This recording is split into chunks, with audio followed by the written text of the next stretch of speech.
بسم اللہ الرحمن الرحیم شروع اللہ کا نام لے کر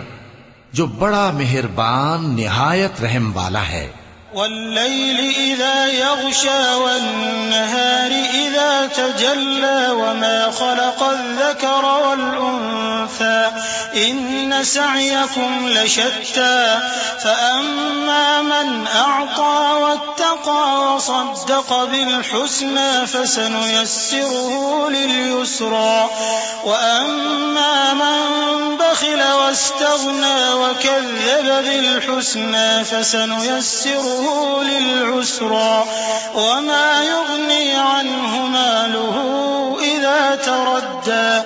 رات کی قسم جب وہ چھا جائے اور دن کی قسم جب وہ روشن ہو جائے، اور اس ذات کی قسم جس نے نر اور مادہ پیدا کیے کہ تم لوگوں کی کوشش طرح طرح کی ہے، سو جس نے اللہ کے رستے میں مال دیا اور پرہیزگاری کی اور بہترین بات یعنی کلمہ توحید کو سچ جانا، تو اس کو ہم آسان طریقے کی توفیق دیں گے، اور جس نے بخل کیا اور بے پرواہ بنا رہا اور بہترین بات کو جھوٹ سمجھا تو ہم اسے رفتہ رفتہ سختی میں پہنچا دیں گے، اور جب وہ دوزخ کے گڑھے میں گرے گا تو اس کا مال اس کے کچھ بھی کام نہ آئے گا۔ إن علينا للهدى وإن لنا للآخرة والأولى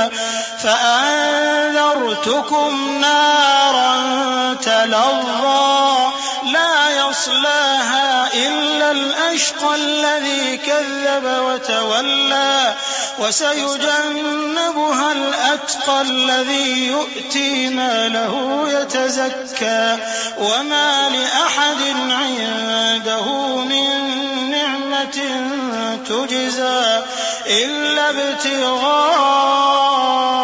وجه ربه الأعلى ولسوف يرضى۔ یقیناً راہ دکھا دینا ہمارا ذمہ ہے، اور بے شک آخرت اور دنیا ہماری ہی ملکیت ہیں، سو میں نے تم کو بھڑکتی آگ سے خبردار کر دیا ہے۔ اس میں وہی داخل ہوگا جو بڑا بدبخت ہے، جس نے جھٹلایا اور منہ پھیرا، اور جو بڑا پرہیزگار ہے وہ اس سے بچا لیا جائے گا۔ وہ جو اپنا مال دیتا ہے تاکہ پاک ہو، اور اس لیے نہیں دیتا کہ اس پر کسی کا احسان ہے جس کا بدلہ اتارا جائے، بلکہ اپنے رب اعلی کی رضامندی حاصل کرنے کے لیے دیتا ہے، اور وہ ان قریب خوش ہو جائے گا۔